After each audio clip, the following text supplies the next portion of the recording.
si David ug si Simei. Sa pag-abot ni David sa Bahrain, miabot ang usa sa mga presidente ni Saul, nga ginganlag Simei, anak ni Gera. Sa pag-abot niya sa iyang gibalikas ug gibato si David ug ang iyang mga opisyal ug mga sundalo ug mga kauban niya. Si Simei miingon, "Pahawa, pahawa." Aray ko! So yun guys, nag-run out. So far, so good. Patapos na yung isang sack, no? So yan na yung ating natapong kahapon.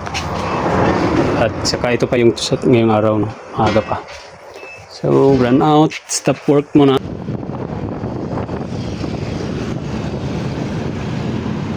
So yun guys, bumili tayo ng paint dahil i-paint natin yung ating signage mo bago natin lagyan ng tarpaulin guys. Dahil run out pa, so hindi pa tayo makapagtrabaho ng pag-print, no? So siguro mamaya na natin ito titirahin. Run out, so mag-print muna tayo. Nandito yung ating tarpaulin, no? 술을 부어줘 난 지금 몽롱해지고 싶어 어두워 날 무너뜨려줘 벗어나고 싶어 그들이 So yan na yung ating nirepent natin para hindi madaling masira, no? So yeah, nalagay din natin yung tarpaulin dyan guys. Hey guys! Hi guys, tapos na guys yung ating vlog. Uy, pila-pila rin nasa list. Ito gatas na siya uli. Ayo, nasa list. Hello. Hello guys, I'm Matai. Bye.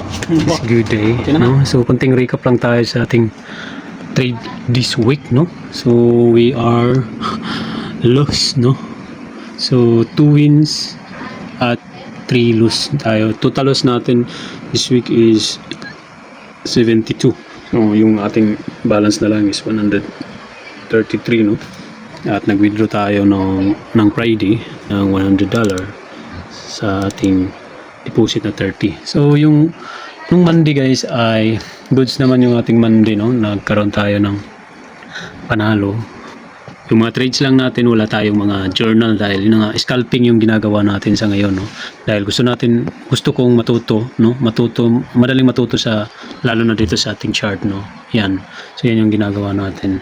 Then dito sa Tuesday, yun, talo tayo dito sa Tuesday ng $65 dahil nag-a-against tayo dun sa market, no? Yung analysis natin na ginawa ay hindi talaga natin nasunod totally. Dahil yun nga, yung ginawa nating analysis, iba yung ating execution, no? So, pero yun, tanggapin na lang natin yung ating pagkatalo dyan. Dahil ganyan talaga, nag-iiba talaga yung ating emotion pag andito na tayo sa chart, no?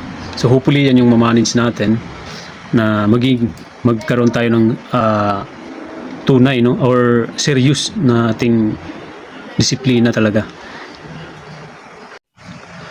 Then dito nung Wednesday ay positive tayo. So nag-withdraw talaga tayo Tuesday pero nag-pop up siya dito sa Wednesday dahil yun nga ay siguro pasok pa yung oras, no, yung oras sa previous day. Then dito guys, positive na tayo ng Tuesday. Nagkaroon na tayo dito ng $12. Panalo na tayo dyan ng Tuesday. Yun nga lang guys, meron tayong buy limit dito na part sa 4 hours, no? Naglagay tayo dito guys ng buy limit, no? Naglagay tayo ng buy limit dito. Ngayon natin dito na lang. So naglagay tayo dito ng buy limit dito na area, itong support na area, no? Na resistance, previous resistance na naging support. Dito pa yung price niya guys, yan. Ito pa yung price niya dito tayo na H1. Yan yung dito tayo, no? Dito sa red candle na yan. So nag-high peak, lumipad yung price. So hindi tayo nakapasok na dahil yung ating target is dito. So yun, at yung ating analysis that time is dito tayo, pag nag-break yan, dito tayo maghintay ng retracement, tsaka tayo papasok. Pero yun nga lang guys, ay hindi talaga, hindi nangyari yun. Gusto nating mangyari sana. So yun, kaya nagkaroon lang tayo ng talo dyan, no? So yan, saan na yan? Nagkaroon tayo ng malaki yung talo natin dyan na part, mga nasa $50, no? Pero nabawi natin saglit. Madaling araw niya na hit yung ating buy limit. So pagising natin, so nakita natin na natamaan na. So yun, cleanose natin. So hindi pa lumiit yung loss natin noon. Pag Friday na ng umaga doon ay nagkaroon tayo ng panalo doon na recover natin, pero yun nga lang, nagtuloy-tuloy pa tayo pag trade that day ng Friday, kaya yan yung nangyari, nadagdagan yung ating talo. So kailangan talaga guys na maging makontento tayo sa kung kumita na tayo that day sa ating target. So dapat hindi na tayo ganun ka aggressive, no, na gusto pa talaga maging greedy ba, gusto pa natin mapalaki yung ating panalo. So minsan yan yung nangyayari, nagkakaroon ng imbis na panalo na tayo, yung nangyayari ay nagiging talo na tuloy tayo, no. So yan yung nangyari guys, talo tayo.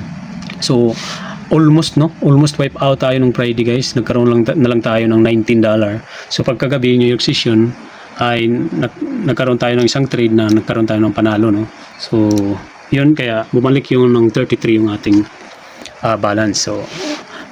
So yun, so hopefully in that week ay sana maging aral sa atin na siguro kung meron na tayong kinita or kumita na tayo that day ay maging kontento tayo dahil marami pa namang opportunity na dumarating, no, na susunod na mga araw, no. So yun lang, yung tinatarget lang naman natin ay magkaroon tayo ng blue. Yung pinaka-max natin is $20. So yan yung gusto natin mangyari. Pero minsan talaga ay hinahatak tayo ni market guys. So good for now, dahil yun na nga, kahit nagkaroon tayo ng talo ay hindi pa rin tayo totally lost, no. Dahil yun na nga, panalo pa rin tayo sa ating total na finand, no. Dahil yung finand lang natin is $30. Then nakapag-withdraw tayo ng $100 ng Tuesday. So good. So positive pa rin tayo guys in total, no. So yan yung profit natin, meron pa tayong balance. Yun, na-withdraw natin yung 100 dyan, no. Ito. Yan. So malaki yung ating drawdown guys dahil yun, sa liit ng ating amount na deposit. Kaya lumaki yung ating drawdown sa pag-hold natin ng mga trades, no. So yan din yung isa natin na problema. Ang lakas natin makapag-hold ng loss. Pero pag panalo, yung profit, kahit cent lang, pinapatos na natin.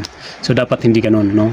Maging, meron dapat tayong limit na ating yung rest natin. So, for now, goods for today, guys. So, yun lang muna. So, bye na muna, guys. Let's go. So, happy trading, everyone.